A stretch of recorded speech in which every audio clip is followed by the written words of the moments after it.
And 10 on your side is your local election headquarters. But locals are far from the only people interested in what happens on November the 5th. This year, millions of dollars are pouring in from outside Virginia. The goal? Influence your vote. 10 on your side's Brett Hall is following the funds. Brett, what have you found? Unlike our neighboring states to the north and south, Virginia has no campaign contribution limits. So will outside groups take advantage of that when there's, 140 seats up for re-election in the General Assembly? You bet.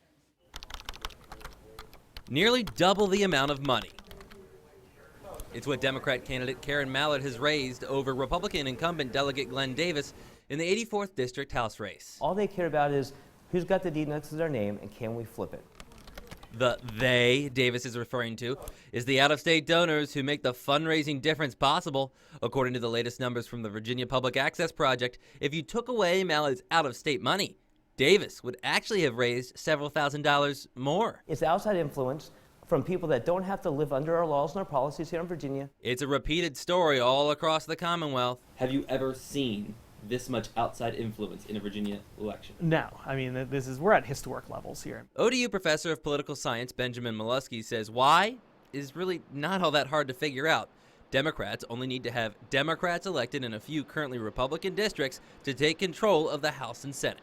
It would give Democrats the upper hand in crafting state policy. Issues that are brought up in the states are of concern to outside constituencies, to outside groups that are out there. But it's likely their eyes are on an even bigger prize than that.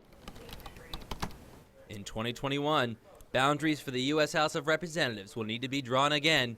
Heck, one of the top outside donors, Emily's List, didn't even hide that fact in their press release, taunting their record amount of money being spent in Virginia. If there's, kind of a gap of light in there where it could be a flip district, there's going to be money flowing to it. And that brings us back to Karen Mallard. We're standing up and we're fighting for our children. We're fighting for their future.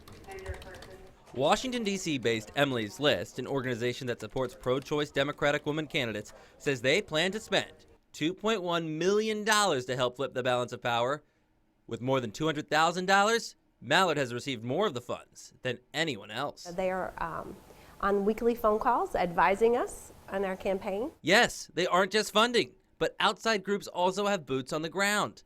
Everytown for Gun Safety, who has donated more than $320,000 to Missy Carter Schmazel's campaign, says Moms Demand Action volunteers are currently working campaigns throughout the state. 10 on Your Side asked if outside help puts into question who Mallard will serve.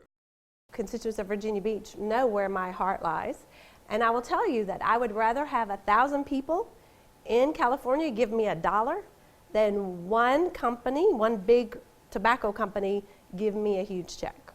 And the check writing is likely far from over yet.